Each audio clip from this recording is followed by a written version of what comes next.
friends and enemies and everyone else in between. You clicked on this podcast because you saw that dogs are better than people as the title. And you thought to yourself, well, I got to listen. I got to hear what he has to say about this, right? Or what possibly, either you're a dog lover or you're not. You probably fall somewhere in between. Either you're listening because you want to hear the fact that I love dogs and that I'm going to be in their corner, or you're totally against dogs are just dogs. And to hell with me, you want to see what it is that I have to say about it. Well, sit back, get your popcorn ready, and understand that this idea that the fact that dogs are better than humans begins with me, because I was a piece of shit. Welcome to the Who Cares Podcast. Welcome to the Who Cares Podcast, a podcast that enters your soul with your host, Stephen Moraga. Now, when I say I was a piece of shit, I like to use that term, but in this situation, I was. What I used to do when I would be in the end of a relationship, for instance, when I knew that it was coming to an end, instead of being a man about things and just breaking up and doing that kind of stuff with whatever girlfriend I was with at the time, what I would do, and this is not for everybody to do. That's a bunch of psychos out there, but it is a good tool if you really want to mess with people's heads. What I would do is I would buy a dog at the very end of the relationship when I knew that it was probably coming around the end and I got to make the decision to pull the plug or whatever. I would buy a dog for that particular girlfriend at the end. And the reason being was I thought that was the right move. And that's just a complete fucking psycho move, because my line of thinking was, even though I don't want them, I giggled to myself and I thought, that next boyfriend is going to be picking up the shit of the dog that reminds the girl of me. And that girl may not even think about me anymore. That's probably the case. Or maybe she does. I'm sure she does. But she has some kind of, every time she looks at that dog, whether conscious or subconscious, little Steven over here pops right into that memory bank, right? And then you got the new boyfriend, or you got the new husband. Motherfucker, I hate this fucking dog. Don't you touch my dog. And my dog is everything to me, right? So I thought it was a clever little scheme, but what I really realized was that that's not a normal behavior. And there must have been something inside of me that says I was a piece of shit for doing that. And I take full responsibility. And so when the title of this podcast says that dogs are better than humans, name me a dog right now, that had that much of a psycho mindset to even think about something like that. You can't. I mean, there's been some smart dogs in the world, right? We've seen them in Best in Show or whatever. And my dog right now, Bentley, who's the main reason why I want to record this podcast as a tribute to him. And in fact, he's coming probably right now. But I wanted to record this because I have a platform, number one. Number two, he's been with me 14 years. And number three, he's the longest relationship I've ever had outside of my family. And number four, my vet and I both agree that dog looks at me like a way that you only get like one of those in your lifetime. And that's kind of what he conveyed to me. We all have dogs and they love them. We love all of them. But there's the one that looks at you in a certain way that almost kind of creepy, almost wants to make love to you. That's kind of vibe you get, but you got to get over that and understand that that's their way of looking at you, like they love you. And it's not a sexual thing. It probably, if they let it, probably would get to that, which is even more bizarre. But, so all these things, dogs are better than humans. And I'm not really sure. And I want to put myself out on the forefront and say, yeah, give you that story, because that story is a piece of shit move. It really is. Am I a piece of shit? No, I'm not, obviously. I've learned from my lessons in life. And what's interesting about that is I did this with Bentley, for a girlfriend of mine, Amy. And, I I'm not really sure what happened that year that the dog was with her. She had some crazy sister that had just got off meth, that was homeless or something, and moved back in with him, and was the only one around during the day. Cause we were still kind of together, you know. But I think that the sister abused him because, he came, when I got him, he was like a year later, after the first year. What happened is I guess the parents thought that they couldn't take the dog. I guess I bought a dog for a family that doesn't like dogs except for Amy. And so her sister was in charge of it, who has made a mess of her life her whole life. And, probably took it out on the dog in the beginning or something, but it was meant to be the way it all worked out. Yes, I got the dog in nefarious terms, in a judgment that would be clouded by ego or haste. I'm not really sure. I honestly can't give you a reason for that. I was just a sinister motherfucker, basically, because it did work previously in other relationships, and the men would get mad and think about me all the time. And it's no wonder, right? You guys don't like me, but the girls still had like that piece of me. And that's such a selfish act, right? So no dog would ever do something like that. That's a diabolical thing is what I'm saying. So I'm putting myself at the forefront here. And if we look around in society at this very moment, what is it? What are you noticing right now, right? What is the common trend in society right now? Oh, I know what it is. It's that people are very selfish right now, and they're very scared. And the majority of people, not our listeners, because our listeners are very, very intelligent. I think we have, doing the studies here, we probably have some of the highest IQ listeners per viewer or per listener in all of podcastery. But the majority of society might not be logical. They might not be emotionally balanced. They might be hyped up on medication. They might be poor. They might be rich but poor in value as a human being. They might be, there's a plethora of things why people are not, as a majority, really, as a whole, to make a decision is what I'm saying. So because of that, if you were to look at dogs as a whole, yes, there's some one-offers. We hear of these pit bulls, but usually pit bulls are either really crazy or the most loving dogs on the planet. There's no dividing line. But sometimes we hear some pits, or we hear some dogs that have been, chained up in kennels or in the backyard of somewhere, just pieces of shit, raising pieces of shit, I guess, which, transcends throughout all of life. You show me a piece of garbage person, I'll show you their parents, right? But most dogs are inherently, I would think, good. And I don't know if I can say that about people. I would like to think so, but you fuck up and see how many people come to your rescue. I know that the Who Cares podcast, Stephen Moraga, Miss Meg Lee, Miss Tori Michaels, John Montgomery Thunderbird III. If you have been a listener and you have written to us, or you're about to write to us, this may be the first time you're listening, we would be there for you. We'd raise a GoFundMe for you, as we've done in the past. We would do whatever it takes, because we're people of the community, and we are people with morals. We are people with scruples. We may have a twisted way of looking at things, but it's actually the realistic way of looking at things and not some sugar-coated bullshit. So in saying that, right now, if you can imagine it, imagine yourself going out right now into the real world right now. Or maybe you are in the real world, you listen to my beautiful voice in the car, and you're thinking to yourself, man, why is everybody taking that parking space ahead of me? Why is everybody going for, why when I want to go into a place, that person wants to go first in front of me?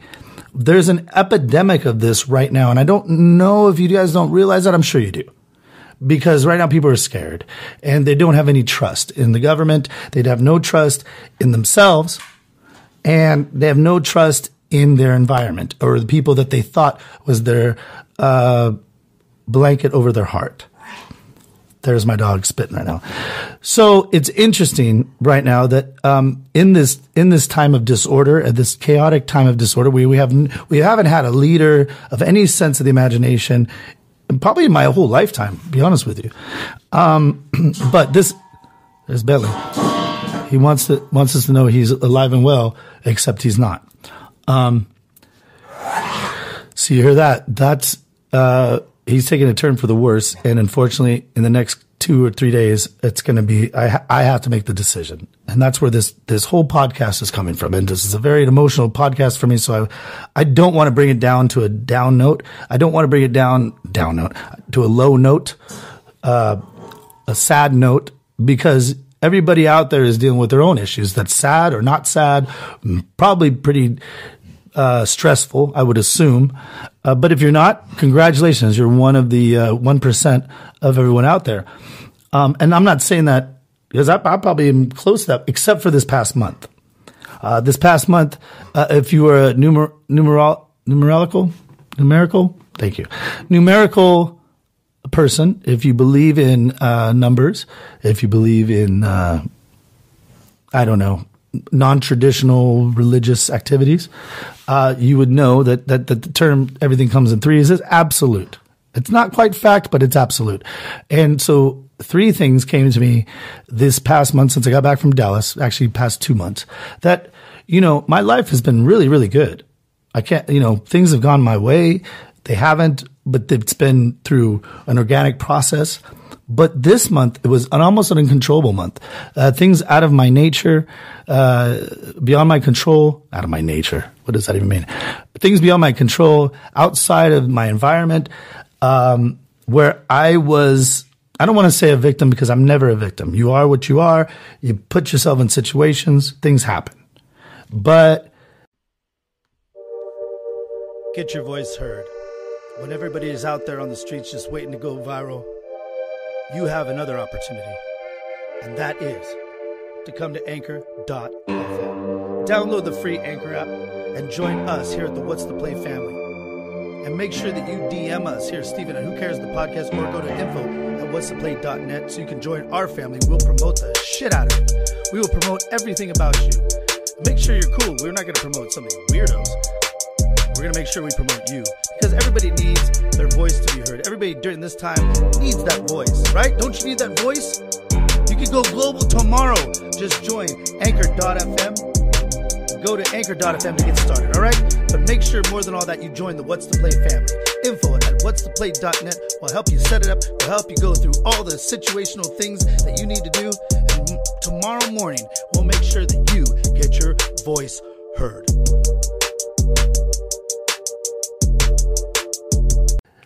Sometimes the world tosses you a curveball, right? Am I right? Am I right? I'm saying this because 3 things happened to me, and I'm not going to, one of which you guys have heard before. I almost lost my eyeball, and twice. And then the second one that I can't get into because of legal purposes. But let me just tell you that everything comes full circle. And it's fascinating to see why I might have been put in that situation unknowingly. And it's fascinating to see the character of people who don't help you in a time of crisis. And then number 3, my dog of 14 years decides to be the one to bounce. Now, it could be much worse, right? Of course, I don't know what you're going through. I don't know what you're dealing with. I don't know what your kid is doing right now. Is he battling MS, or is he the number 1 star in the class and life couldn't be any better for you? Even besides, you're probably a COVID schmovid. My kid is dominating preschool or whatever, 1st grade, 2nd grade, 3rd grade, 4th grade. It doesn't matter. Maybe your life is grandiose right now, but what if he busts his ankle? What if he, and I don't want to be, I'm never a man of what ifs, but we have to prepare ourselves to be internally strong for when those things that come in threes happen. And this month, whoa, I didn't even see this one coming. Look at Bentley's coming here to listen to his own podcast about him. His name is Bentley Michael Rogers Moraga. He is a man of grace He's a man of many talents. He's a man that my neighbor Bobby said, I wouldn't be surprised, Stephen, if he backed out your Cadillac. That's how intelligent he is. He walks around with like the weight of the world on him already. He understands what I'm saying. He speaks English. In fact, we think that he might have been an old British queen. No offense, Bentley. Maybe not a queen, but an old British man. And we're not really sure. And it's weird that we named him Bentley. Maybe that was fate, kismet, whatever you call it. And he's been with me for 14 years. He was when I was very young. And I got him and I was very young and thinking, getting this for my girlfriend. And it backfired. To turn this all back around, full circle. Sorry, I went off at a tangent right there. But to bring it back full circle, what happened is obviously the degenerate sister of Amy could not take care of this dog in any kind of sense of imagination. And so they all realized that they can't take care of a dog. The four adults that lived in one house realized that they couldn't take care of this dog. So they brought to me, the stepdad made a exact replica almost of their own house. Same color, same roofing, same bay window. A doghouse for Bentley, and brought that along with Bentley to me. It's my dog. I got to take care of it. I bought it. Well, I wasn't really prepared for this. I don't know who would be. I don't know what kind of Indian givers these people are. Editor's note for full context, since I'm sure some of you thought, well, that wasn't right, Stephen. Why would you use the term Indian giver? I don't know, because it's not really a term that applies to what we now call Native Americans, because it says Indian in the term. And for some reason, the past 500 years of civilization within America did not understand that these individuals were not from India, and yet we still call them Indians. Not to say that people before us were stupid, but that's pretty fucking stupid. You know what we'll do? We'll take a look at what Google says. Google says, why is it called an Indian giver? From phrases.org.uk when they don't want to offend anybody, but it says, Indian giver derives from the alleged practice of American Indians of taking back gifts from white settlers. It is more likely that the settlers wrongly interpreted the Indians' loans to them as gifts. Quote unquote, an Indian gift is a proverbial expression signifying a present for which an equivalent return is expected. Close quote. Maybe so. Sounds like the mafia, but I don't really, who am I to judge? None of us were there, so I don't understand what this particular Google phrase has to do with anything. Let's just say the term is out there. Let's use it. It has nothing to do with Native Americans, because you know what? They're Native Americans or whatever they want to be called. They definitely aren't Indians. Somebody else has the right to that. Is it okay to say Indian giver? Another question you may have. The phrase is used to describe a negative act or shady business dealing. It is considered disrespectful, and its use is offensive to many people of indigenous backgrounds. I'm not really sure why it would be offensive to them, because their name is not Indian anymore. But I would be glad to hear from any kind of indigenous people, because I am on your side. I do not want to use this term, and I think it's a term that we need to harness, and we need to shove back at the world. And say, oh yeah, Indian giver? Oh yeah, we're Indians? Fuck you. We're not Indians. We're proud people of this land. And yeah, you may have slaughtered a lot of us, but we know, and just you watch, one day we'll get you. Now, if that's the case, then let's go. I think they should use Indian giver all day long, like as a cuss word. Just my thinking, but I don't know. Who am I to say? I'm not Indian, nor am I a giver. So there's that. And I'm definitely not Native American. I love you, Native Americans. I wish there was more of you. I wish I had friends that were you. I had one or two great people. Thank you. And that's been your editor's note. Because I got it for them. I got it for Amy. I didn't get it for them. But they also took back their dishes. So I'm not very surprised when Amy and I had a little, argument. I guess the dishes were only supposed to be because we moved into a new house that I bought, and they bought us a housewarming gift. right? Of new dishes for everything. But once Amy decided that she didn't want to live there anymore, boy, I guess there goes my dishes. And not unlike a previous girlfriend her parents took back the furniture that they gave me. I don't know what it is with parents and their daughters and taking back things that they want to give the boyfriend. I didn't do anything that horrific. I didn't cheat on them. I mean, that would be the only reason I would think, but that's neither him nor there.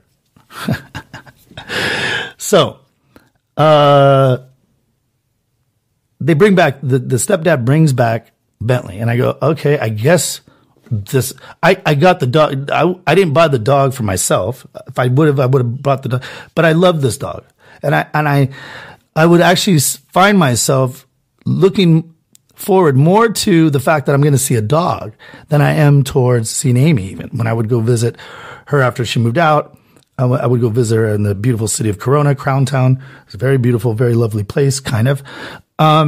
It's not very beautiful, actually, is what I'm saying. It's actually a shithole, but they make the most of it, right? And I would go out there and I would be in trouble because I was late.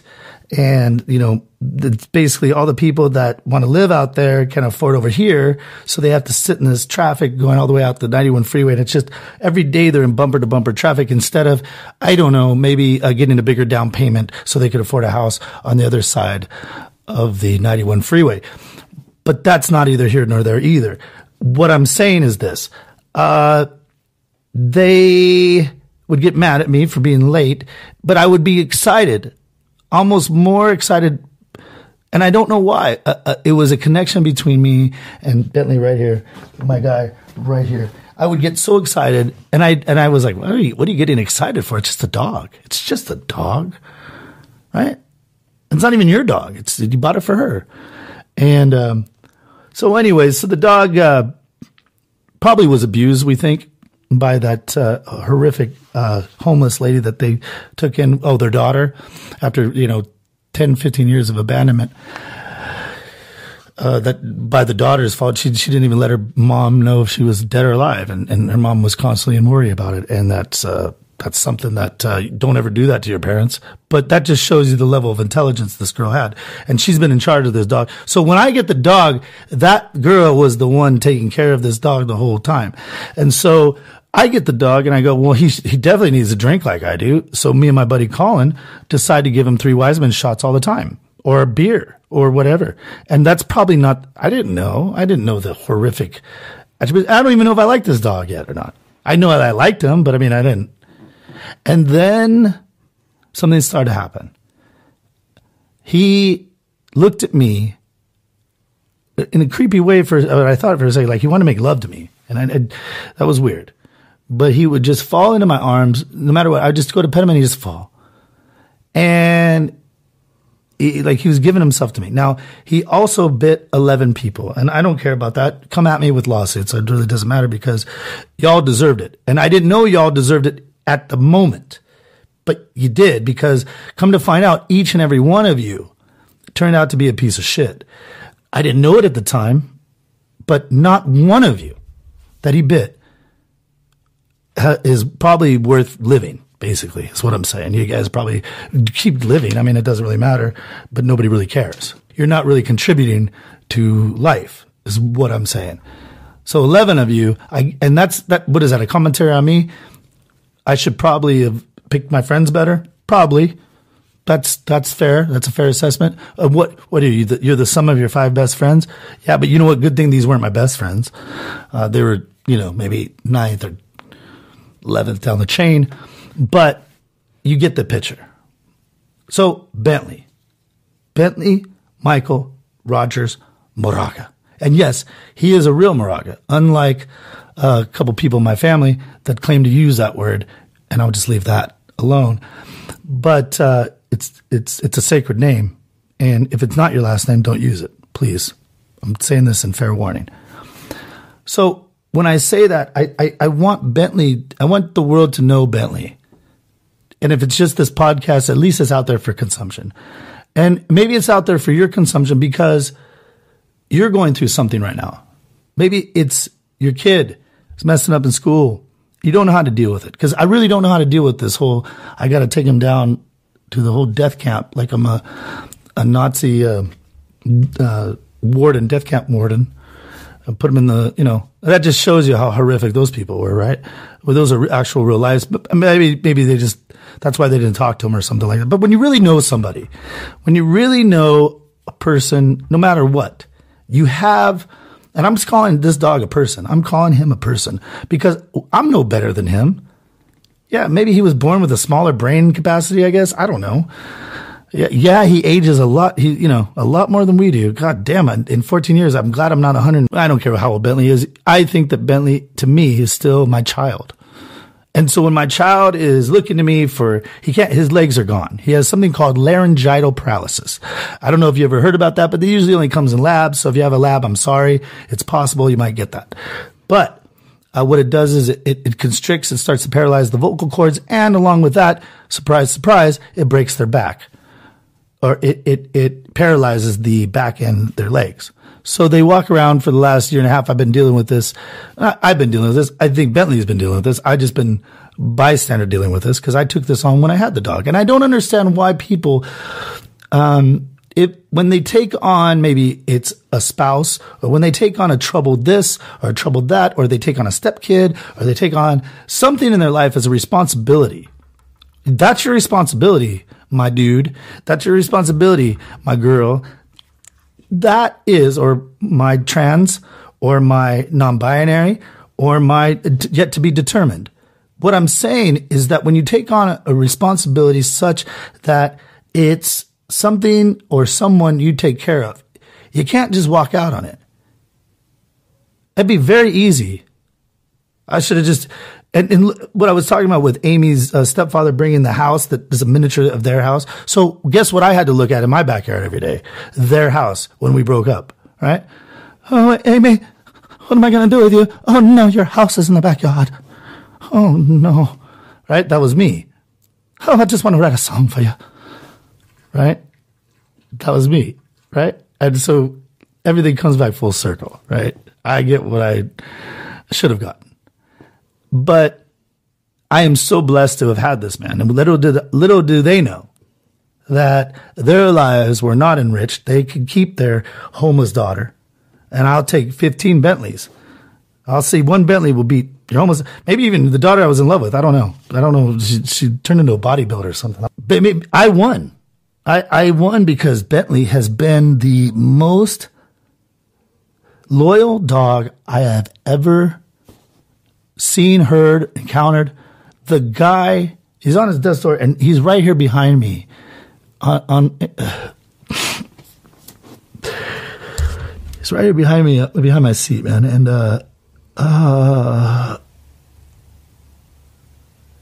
it's tough because, and this can relate to whoever in your life, man. You break up or your loved one's passing away or something, you got to cut the cord, right? You got to, but you still think something's there. You got to hold on to it, right? And you're trying to, but does that do the other person a disservice? It does, because he's not living a full life right now. His life is beyond compromised. He can't walk. He scooches. He's shitting now in the house, and like a pig and swine, I comfort him. And I lay with him in it. But I could tell he was embarrassed. I really could. And then what does he do? He tries his hardest to get up, and he goes and does the rest of it outside. Like he's doing me a favor or something like that. And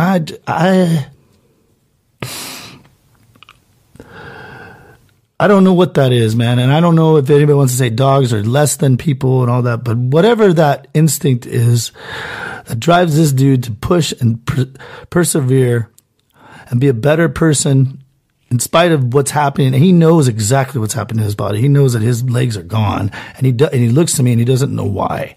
And that's the hardest part. And I know I'm just using him as a metaphor, people, as for whatever's going on in your life. I'm not talking about my problem is worse than, anybody else's out there. I think that whatever you're going through, especially with the COVID crisis past year, you've had to see some of your loved ones, for no reason, in our minds, no reason, pass away, but maybe that was their time. I don't know. I don't know the answers. None of us do. But when they still have the ability to think right and their body's failing them and they're looking at you like they don't know. They don't know what's going on, and they're looking at you like, almost like, help me. Like they're going down a river and they're looking for that oar. That's the part of life that I can't wrap my head around. I think that a 6K run or training for a semi-pro MMA fight, all difficult. Or skiing down the biggest slope, or even base jumping, something like that. But you choose those things, and they're all difficult to master. All these things are taking skill level beyond belief.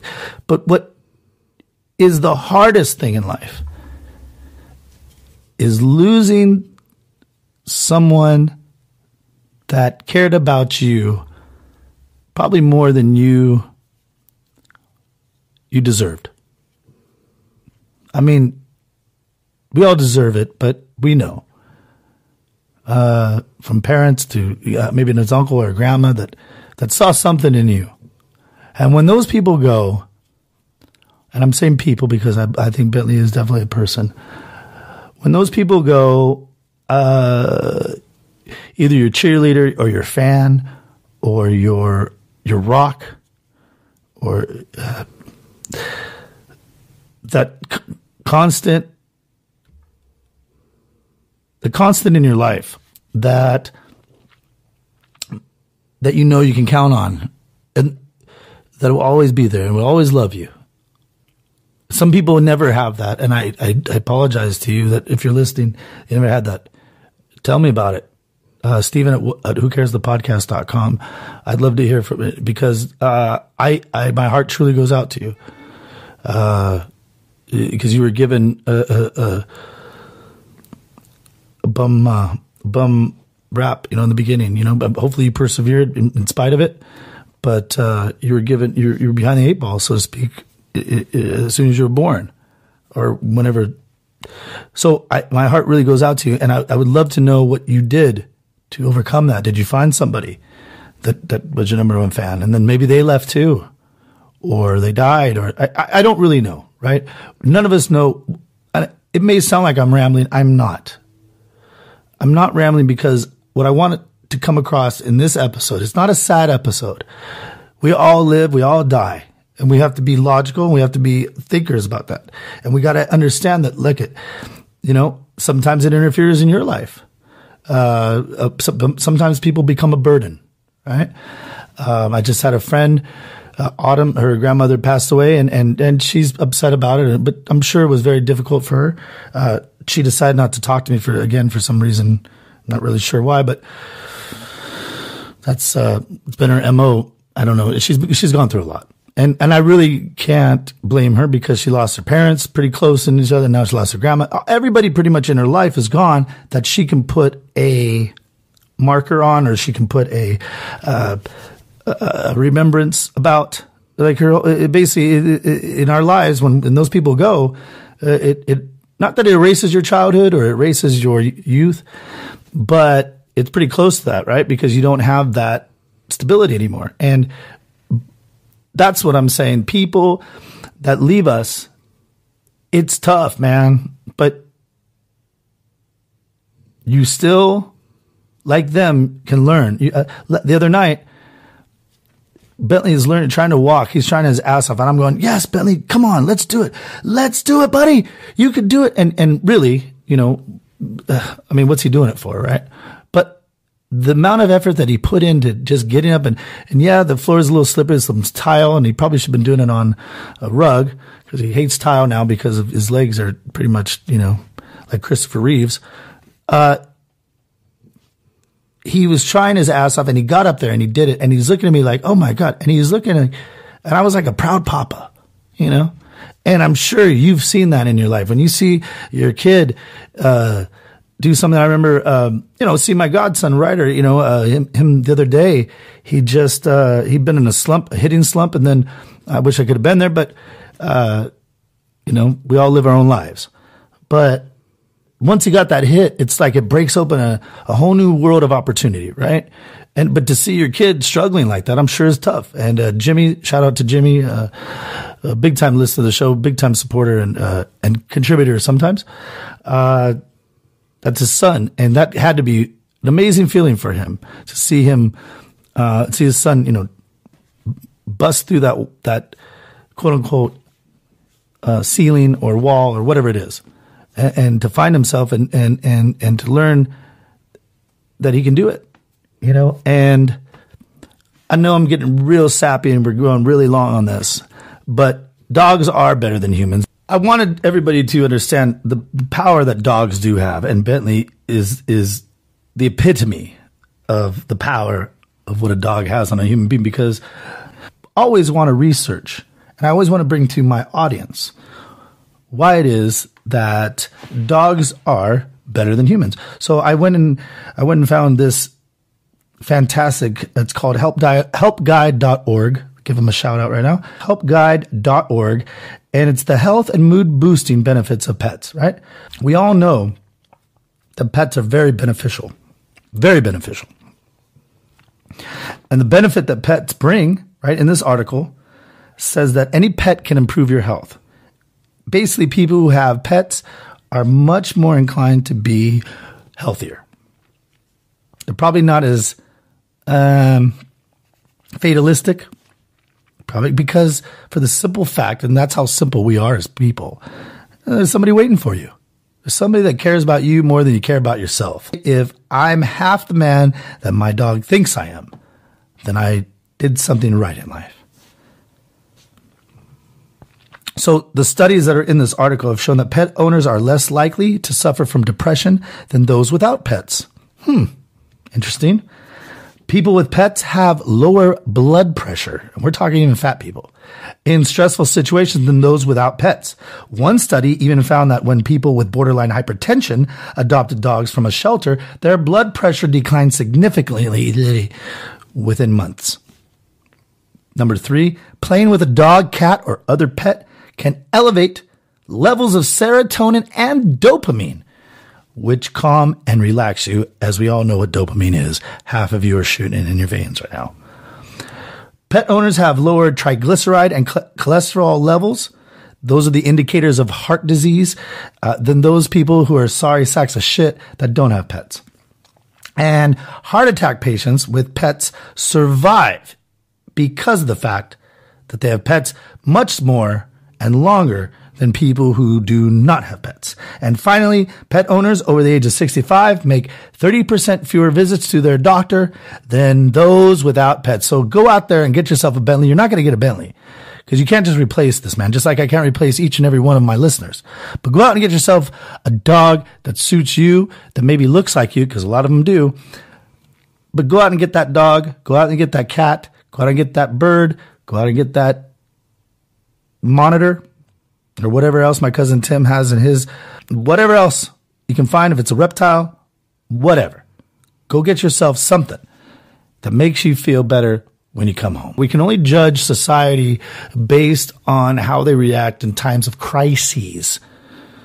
Crises. I don't know if you're seeing this from our leadership. I'm not just talking about Biden, from previous leadership too. They're all gangsters for different families. Trump was a gangster for some family that didn't get along with the gangsters that are running the world right now. And if you can't see that, fine. If you still call yourself a Democrat or Republican, I don't know what to tell you, because I don't know when there was a time when either party had control that life was just grand, just perfect. No, it's not a reality. It's a made up farce. It's exactly like pro wrestling. It's called kayfabe. What we do in front of you, behind the scenes, is a totally different world. And if you don't understand that, then you're just getting played by like a fiddle. So don't even worry about it. Let all of them fight amongst themselves and look like idiots at the end of the day. Because they're showing themselves over and over and over, whether they're a Democrat or Republican, it doesn't matter. They're showing themselves, their skin is peeling, and they can pretend all they want to. And so we don't have any real leadership in a time when we needed it. I mean, geez, there's not one person out there that knows anything about COVID. They can say they want to, and there's a lot of your friends, I'm sure, that do as well. Tells you why you should get the vaccine, why you shouldn't, or whatever the case may be.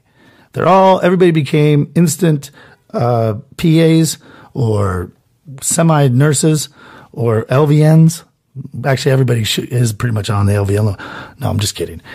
But everybody became some kind of medical analyst, right? If you're just going to go by the antibodies, huh? Well, then there's the chart rate. I mean, including Joe Rogan or including all these guys. I mean, he took a cocktail, but even I would think that he would even know to tell you he doesn't know. Nobody knows. So why? Why don't they know? Do they choose not to? I know somebody knows. Probably in a country where there's a lot of garbage being burned, that's destroying the atmosphere in a much worse rate than anything we can possibly imagine. Probably in a country that used to have rickshaws. Probably in a country that their own people used to have their feet bind. The women used to have their toes bind because they didn't want to have big feet. I mean, in a country that pretty much does not give a fuck about each other. I'm sure the people do, but I'm talking about the leadership over there. So they're the ones pretty much dictating the world, maybe. Or maybe we're in on it. I'm not really sure. But that's neither here nor there. So we got pieces of shit up in the government. So already we know, we cross that off. Leadership, dogs better, right? That's done. Second level, leadership, what would it be? The 1%? People that really run the country, the people that make sure that you have a job, the people behind the scenes, the Rockefellers, or not even the Rockefellers, or the Zuckerbergs, or the Gateses. They'd be the next in line, right? Well, we know where that island leads to, and it's called Epstein Island. Definitely dogs are better than them. All right. So two different classes, and that's really all this world is built on. So we got that done. Then we come into the mildly uber rich, right? Those people are pretenders to the throne of anything. They want to flaunt it, and they actually do think that they're better people than you. There's a small minority that I've met that don't. They're just lucky to be there, and they're very humble. But the majority are usually what trust fund kids, all that kind of stuff, and who didn't make anything in their life, and they just blow it. A lot of them OD. That's fine. Dogs are better than them. Okay. And then you go from that to like maybe your Newport Beach rich, or your Newport, for anybody that doesn't live in Southern California, Newport Beach is like the, I don't know. I got my first million place. But I also could have got my first 10 million. This is a weird mix. And then there's also people that I made my first 100,000 and they want to live by the beach, and they do, but it's in a very small, tiny thing. So they grow up thinking, and that's a lot of money. I'm not discounting that at all. So in that aspect, but you go out there and you go, then one of them bumps into you maybe, and you say, hey, hey, you're right, man, what's going on? And then they automatically go into race, things of that nature. That's that. So already Newport Beach, that kind of line, and you have them in your area too. Maybe in Ohio, it's the people that own a $500,000 home. Or maybe it's, in Georgia, somebody that owns a $300,000 home. I don't really know. But to you, that's what that symbolizes, right? So that's kind of where we're talking right here. I can only speak for the environment that I'm in. And then there's Huntington Beach, which is like a lower level of that, which is pretty much just the kids who are now like 6 years old. Their parents from World War II left them the house. They really didn't have to do much. So now that they think they're rich of some sort, just because their house is worth maybe $1.5 million. Because most of the little houses around here are really ridiculous. If you were to see it, it's absolutely out of your mind. And so they carry this attitude of, and then there's average Joe who maybe in Nebraska makes $50,000 a year. Maybe here in California, where things are very expensive, makes $50,000 a year. Because while the prices of homes may be huge here, the people are still making $50,000 a year. The middle class is absolutely shrinking, and it's basically null and void, and it's almost to the fact of COVID made it and stomped it out. But there still are people making around that amount of money, and if you're making 50 to 60,000 and they take the taxes are so outrageous that they probably take a good amount unless you have like a plethora of kids. You're pretty much broke. And so you rent, or you might be able to afford some house maybe in Santa Ana or out in Riverside. We were just talking about Corona, some of that. You might be able to afford a house out there. But even there, some of those houses are going outrageous too. So I don't really know. Maybe that's why they all move out to Vegas or to, somewhere else. That kind of reminds them of California. I don't know. But what I do know is that they are usually the good people, but now because of COVID, it's changed everybody's mindset. So now they were good people and they were maybe above average intelligence, but they somehow didn't put it together, or they didn't concentrate on making money. Maybe they're happy being at whatever job that was. They were giving back to the community. They thought that was going to take care of them, and they didn't look to the future. Maybe, I don't know. So now they're scared, and they don't hold the door open for you either at Total Wine and More, is what I'm really saying. And then maybe it's Target that they just cut in front of you because their daughter was just caught on the internet, and we know where that leads, right? Or their son was caught on OnlyFans with another dude. Yeah, he might be of legal age, but he might have, these are the things that all these middle class people are going through. And so their mind is now going. So now that's almost everybody we're talking about. I don't care what race it is. It's definitely, Hispanic families are finding that their kids are now, doing shit that they never, this was the better life that they expected. My kid's a fucking weirdo now, wearing makeup and whatever. And this is bizarre to the Hispanic people that came here to give a better life. So same with black families. What the fuck? Why is my son? I tried to move from here to here, and my son still wants to be like this because of the idols that they worship. That has been pushed upon them, and the environments that the government loves to give black people. They love to do that to them, don't they? They always steer them in the wrong direction while pretending to steer them in the right one. And it's horrific. Man, if the government hasn't had a history of selling drugs, using them as experiments, what the fuck is going on? What kind of world do we live in? And the more information we get, the more you start to see that, man, and this whole thing with Afghanistan, us leaving, going in there for what? For 20 years? And then we just leave them because of politics, or Joe Biden wanted to look cool or something? I don't know. I mean, we should have left a long time ago. We should have never been there. How about that one? Because we did it, right? Didn't we do it to ourselves? I'm pretty sure we did, but that's a whole nother topic for another day. The thing about it is that chaos is ensuing. I'm surprised, really, that everybody got lock, step, and barrel, fell in line, started wearing masks because the government said there was some kind of mist in the area that you don't see that could kill you. I'm not a conspiracy theorist whatsoever. I'm just shocked that the people didn't demand more transparency about this, or who's accountable for this. Why are we having to shut down our lives for God knows how long, our whole businesses, and then you act weird about it. You want to make sure everybody's vaccinated, and which is not even a vaccine, but it is. I mean, it's definitely a necessity. We needed it for the elderly and for the obese, and I guess some younger people that had breathing conditions or something. All that stuff. And I'm sure there's one out there that you're like, oh, well, I know somebody that was 22 and had no problems and died. Yeah. But you know what? I don't. And most people don't either. I'm sorry for your loss, but most people don't. So what is that? And so it's all going towards this malfunction of brain activity, because people are no longer caring about others. People are no longer caring about, why they're here, more or less, how do I save myself, basically survival mode.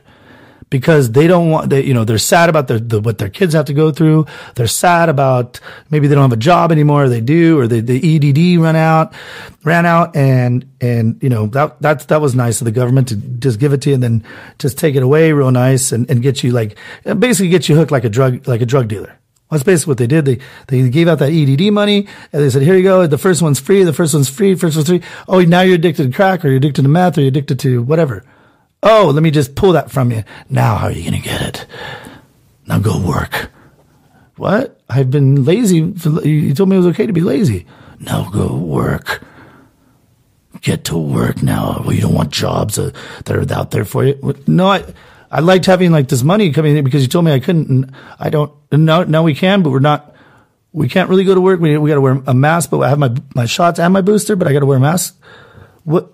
How many layers of protection? I mean, it's not the frozen tundra of Lambeau Field where you got to wear 30 layers of protection. That is a real thing. But if you have the vaccination, if you've had COVID, I mean, that's a pretty good, and you had a booster. Do you have to wear a mask too? I mean, how many, and don't think that this is going to end right here. I mean, we're going to probably be wearing masks for a long time because it works so nicely. Maybe not right now, but they're going to bring the masks back. You watch pretty fast because there was the Delta variant last year, right?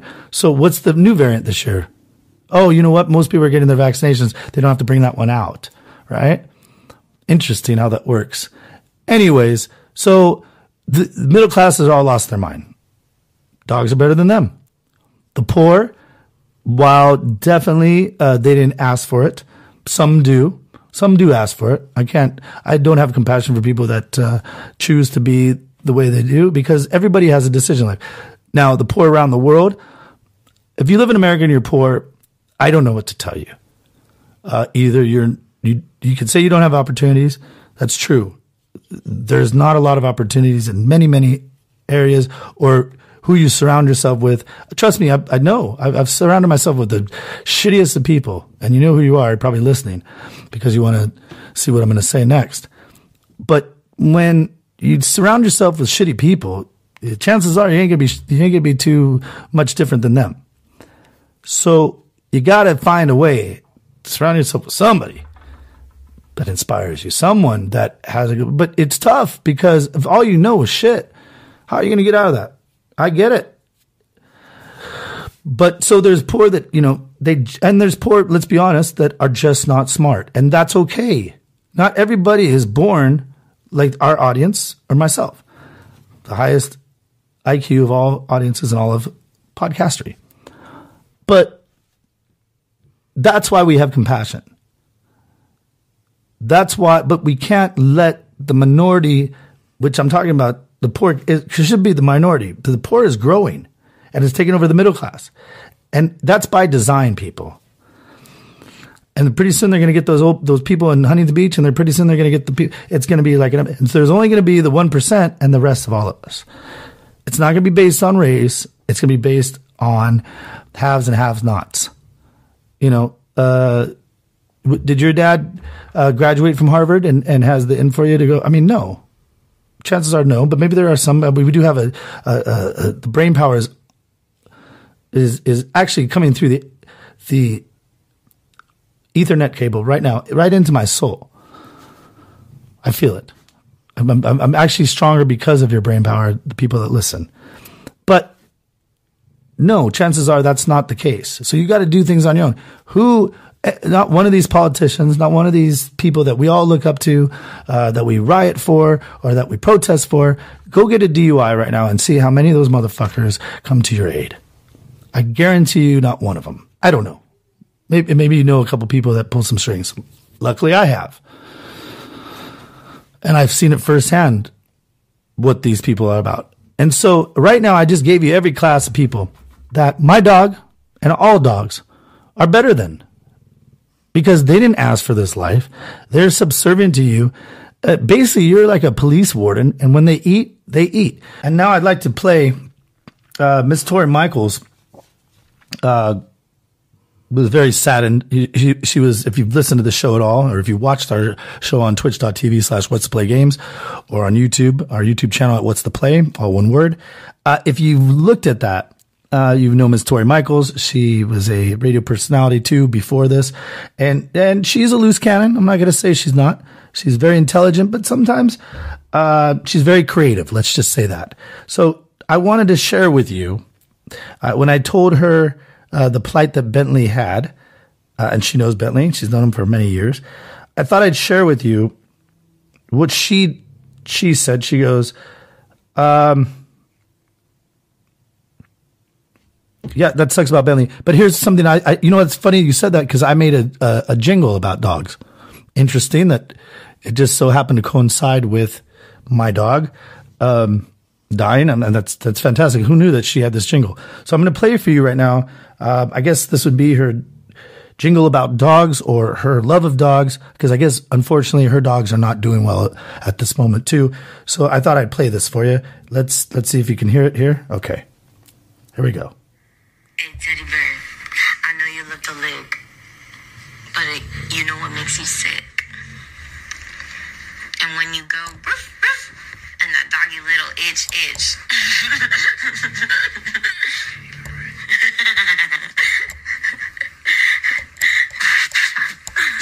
These boys be my dogs.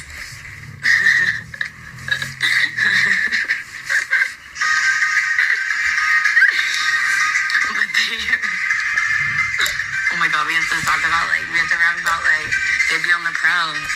They be, like, smelling up good. They be, like, Shark Week. Fake you a thug. It's so funny. The cheesiest, corniest rhymes. But the funnest. I don't know. I'm not really sure if it goes on. It looks like it goes on more, but you get the idea. Thank you, Tori Michaels, for sending that to me. I'm not really sure yet how to.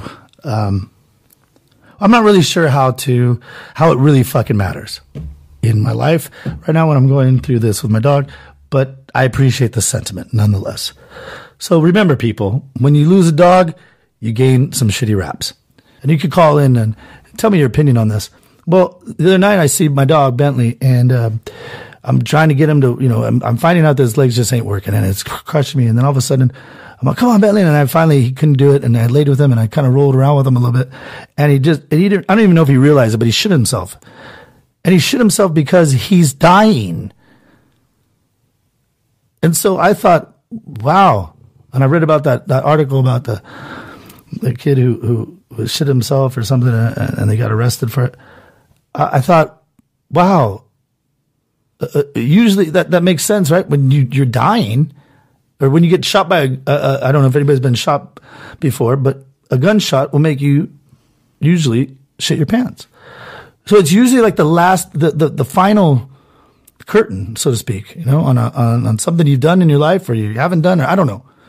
If you're shitting yourself, chances are you don't want to shit yourself, right? And Bentley didn't want to. I could tell he was a little embarrassed. He didn't want to almost acknowledge it. And I said, Bentley, I want everybody to know that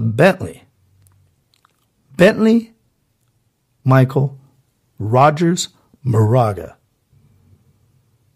is going to go down as one of the greatest dogs the world's ever known. And this isn't to be sad for him. This isn't to be, he's lived a great life. He's lived a 14 in 3 months. That's a long time for a Labrador. But I feel he still has a lot in him if it wasn't for this goddamn laryngeal paralysis. But I'm helpless in this situation, which is very difficult for me. I don't even like to sneeze because I can't help it. It really bothers me.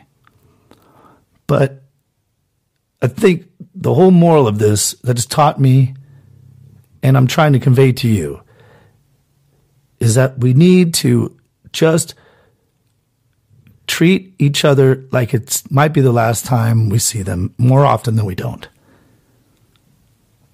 And if you think like that a little bit about people we care about, and maybe not people we don't care about, if we just try to slow down a little bit and not be beholden to all the baloney tech there's nothing right now that I think is worth anything in the tech field. Everything fails every day. I'm in the tech world. Everything that I have, and I have the top of line of most things, but it crashes or it just, you ever try to show a YouTube video on your phone? Exactly. It never comes out. You can watch it 100 times before, for yourself, but it's the moment that you want to show somebody, what do you know? Do they have an algorithm that does that hears that in your voice that says, shut that YouTube video down, or at least make it feel like it's back on 56K modem?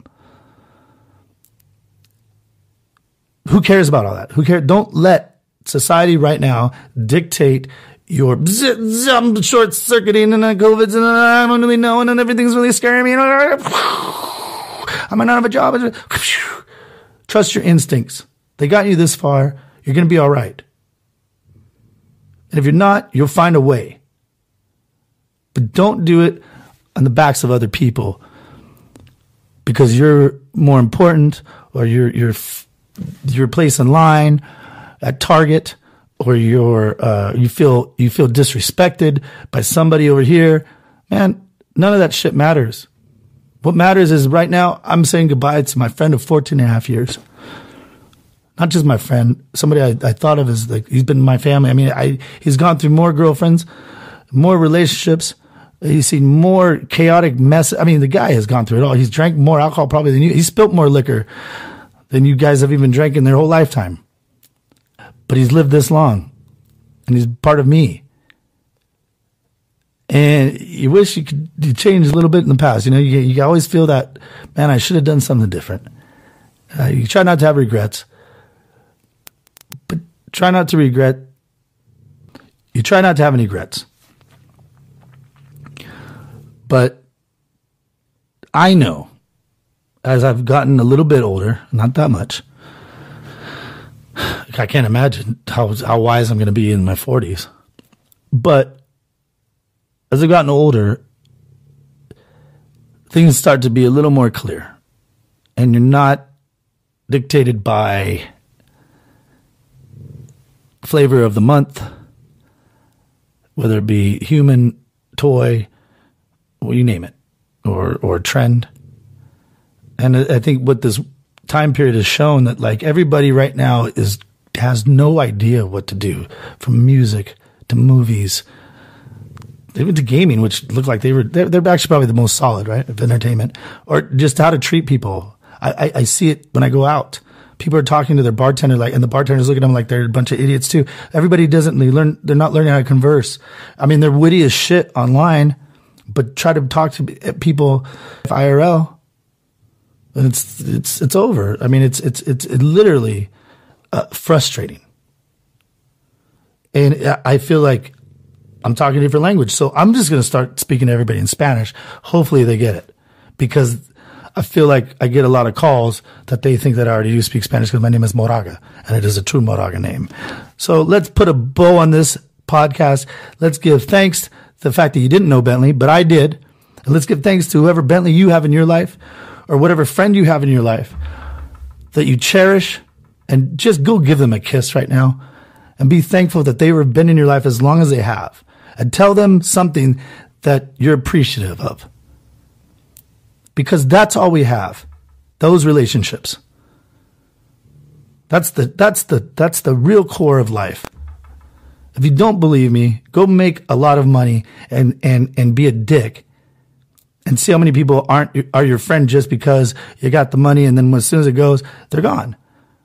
Or go make some money. I mean, money obviously opens up so many avenues for you and gives you choices. That's all you want is choices.